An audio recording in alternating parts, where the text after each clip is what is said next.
What happened to Volkswagen? Volkswagen, once the world's largest automaker, has experienced a decline in its reputation and deliveries, with a net income of only half of what it was in 2012. The company's market cap has dropped 59% from just 2 years ago, leaving it with a market cap of just $64 billion euros.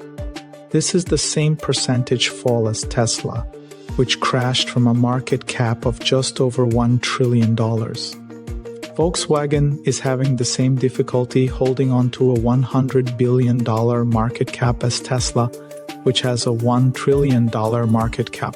The automotive industry is not entirely down, as Toyota is doing better than ever. Volkswagen, as a legacy automaker, delivers about 3 million more cars than Volkswagen every year, but is worth over $300 billion, or 5 times more than Volkswagen.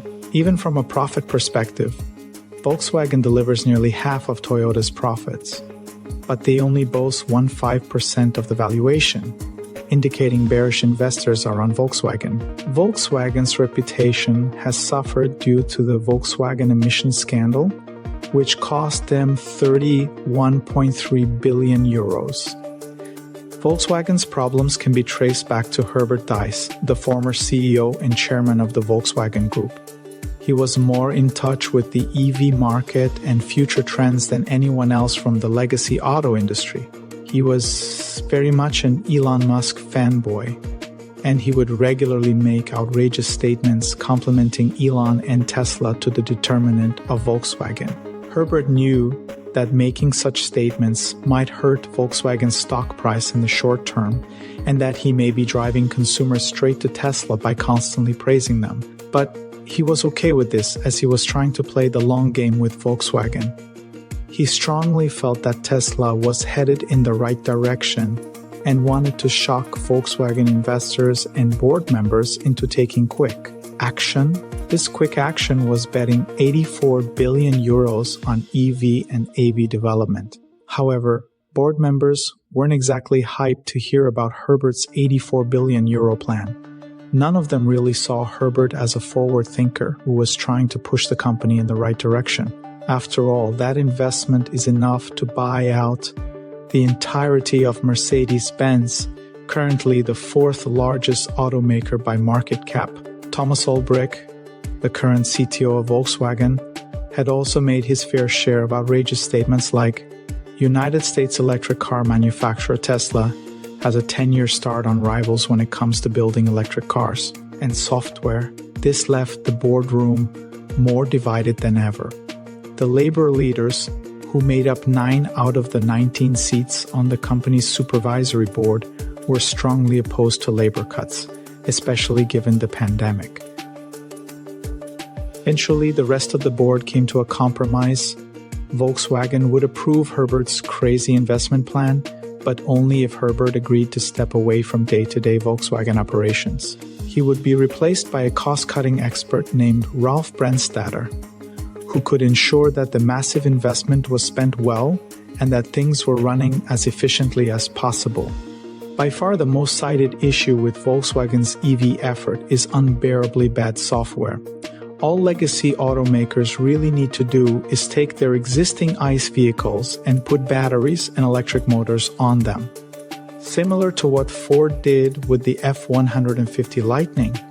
However, oftentimes these modernity efforts simply cause even more issues.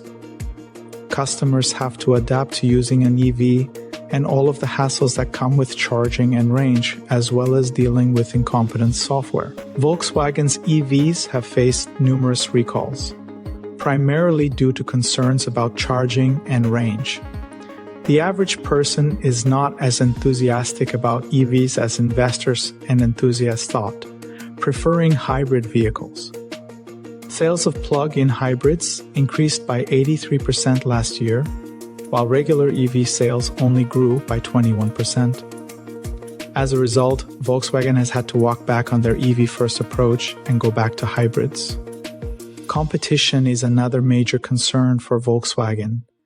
EV startups like Tesla, Rivian, and Lucid enjoy more hype and media coverage than Volkswagen, but the biggest concern is Chinese EV makers, particularly BYD. BYD is now the third largest automaker in the world by market cap, delivering over 2 million vehicles per year. Volkswagen was once the best-selling brand in China, but lost this title to BYD last year. In terms of electric vehicles, Volkswagen has fallen all the way to number 8 within the Chinese market. The future for Volkswagen is uncertain. The company's current executives are likely to be more cautious when it comes to EVs, as EV adoption is not happening as quickly as they envisioned. This may make it more sensible for Volkswagen to take a slow and methodical approach when it comes to electrification. Toyota has a legendary reputation for reliability, which is one of the main reasons consumers are willing to deal with Toyota's slower rate of progress. However, Volkswagen doesn't have any factor working in their favor, such as Dieselgate, unreliable software, and a slew of recalls. They're also not leaders in EVs or autonomy despite unprecedented investments.